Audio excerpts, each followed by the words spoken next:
টেলিপর্দার এক জনপ্রিয় নায়ক বিশ্বজিৎ ঘোষ। তার অভিনীত প্রতিটি ধারাবাহিকই সুপারহিট।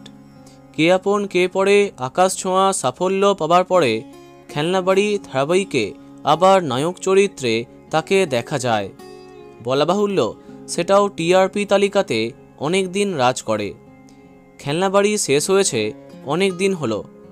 শেষ হতেই তার নায়িকা আরাত্রিকা মাইতি নতুন গল্পে কামব্যাক করলেন, কিন্তু জানা যায়নি আবার কবে ফিরছেন বিশ্বজিৎ। অবশেষে জি বাংলার নতুন ধারাবাহিকে নায়ক চরিত্রে তাকে দেখা যাচ্ছে। তার নায়িকাও খুব জনপ্রিয় মুখ। হ্যাঁ, এবার টেলিপর্দায় তার নায়িকা যিনি হচ্ছেন তিনি আর কেউ নন, তিনি হলেন নিম ফুলের মধুর তিন্নি, অর্থাৎ জনপ্রিয় টেলি অভিনেত্রী নবনীতা মালাকার। হ্যাঁ, সদ্য আরম্ভ হয়েছে জি বাংলা প্রোডাকশনের নতুন গল্প কোন গোপনে মন ফেসেছে।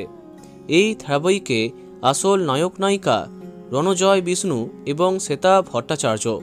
তবে এই ধারাবাহিকে ক্যামিও জুটি হিসেবে গল্পের একটি বিশেষ অংশে তাদের একসঙ্গে দেখা যাবে। তবে জানা গেছে এটা কোনো স্থায়ী চরিত্র নয়। তবে আবার তাকে পর্দায় দেখে খুব খুশি হবে তার দর্শকরা।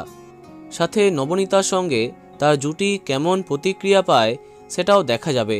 কেননা জানা গেছে খুব শীঘ্রই জি বাংলার নতুন আপকামিং ধারাবাহিকে নাকি বিশ্বজিৎকে নায়ক চরিত্রে দেখা যাবে।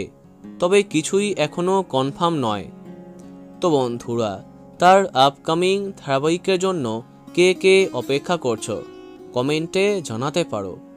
ভিডিওটি লাইক এবং শেয়ার করো। এই রকমই অনেক ভিডিও পেতে সাবস্ক্রাইব করো কারেন্ট পজ। ধন্যবাদ।